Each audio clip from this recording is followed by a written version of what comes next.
Hi, Poppy Yeager here.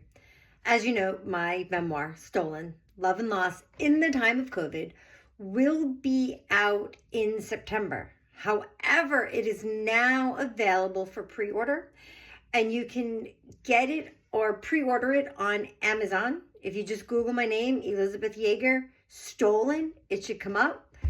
Also, you can order it right from Unsolicited Press, which I recommend because it's not Amazon and it's just one more way to support the small press. Anyway, the memoir is a diary, a journal that I wrote, an online blog during COVID.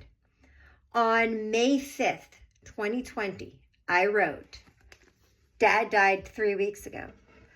As of this morning, when I turned on the news, 69,000 Americans have died. That means 69,000 families are crushed, mourning the loss of a loved one. I am not alone. But now the president and his son-in-law are trying to rewrite the script regarding the death toll. In an interview last week, April 29th, Jared Kushner said, "So the government, the federal government, rose to the challenge. And this is a great success story. And I think that's really what needs to be told." Let me be clear. Anything that involved the death of my father is not a success story. Anything that claimed more lives than Vietnam in a fraction of the time is not a success story.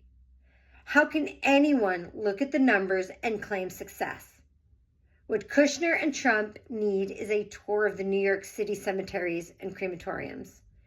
They need to talk to the gravediggers and the families that are no longer whole. The families that have been left with nothing but memories of people they once cherished. They need to read this book, but they won't do any of that because they don't care about the people.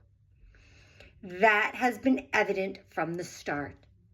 If they ignore the reality, the facts in front of them, and we know Trump is exceptionally gifted at ignoring facts, they can make up any story they want. And that is exactly what they are doing. The super sad thing about it is many Americans will believe them because they too care more about money and superficial things like eating out in a restaurant than they care about human lives. My dad and 69,000 other people is nothing more than a statistic to them. But to me, Dad was everything.